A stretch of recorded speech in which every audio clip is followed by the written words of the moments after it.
Video on VideoCipher server and CDN infrastructure.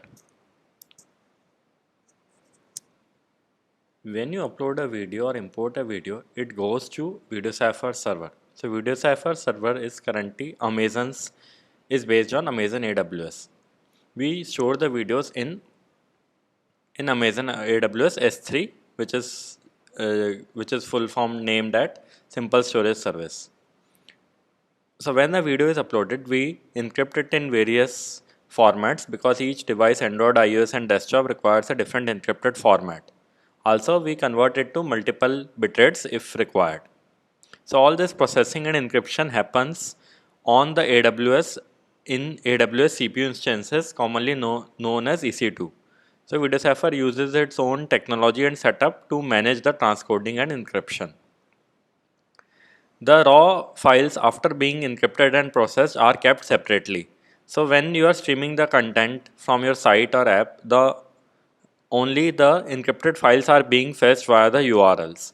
They are also protected by many means, but even in any case, if there is certain access to the videos, it is only to the encrypted files because raw files are always kept in a separate storage on AWS. That is why if you have a default account on VideoCipher, even you wouldn't be able to download the raw files from the dashboard. We have disabled it. If you want to enable it for your account, we can do that. So this was regarding the storage and processing on the AWS S3, which VideoCipher takes care in a secure manner. We have a scalable infrastructure to ensure that whether you upload 10 videos or 100 videos, they are taken care of in appropriate time. Now to play content, CDN is required. CDN stands for Content Delivery Network. So to give you an example of, so we also use Amazon's CDN.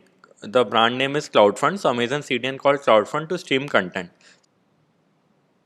You can see the region area by Amazon for its edge location. Okay, so you can see it covers almost all across the world. So South America, USA, Europe in quite detail, even in Africa, then in India, in China, in more Asian areas like Singapore, in Australia. So this takes care that the content is streamed and cached from your nearest area and ensures a smooth delivery experience. Also, we have an auto scalable setup. We already have many customers streaming through us, so we have a very large setup at AWS. Plus, we have set up auto scalability so that even if there is certain peak or load, it is taken care of automatically. So the content, the encrypted content, secure content is delivered via this CDN to the final player. Okay, it is secured via authentication URLs, etc. So there is separate video on the security aspect of it. So finally the content is decrypted in the player before playing. So this scalable infrastructure, which uses Amazon storage, Amazon CPU for transcoding, and the Amazon CloudFront CDN, ensures that the videos play well in any region and on any device. Due to VideoCipher's large usage and commitment on AWS, VideoCipher also serves as a technical partner to AWS. Thank you.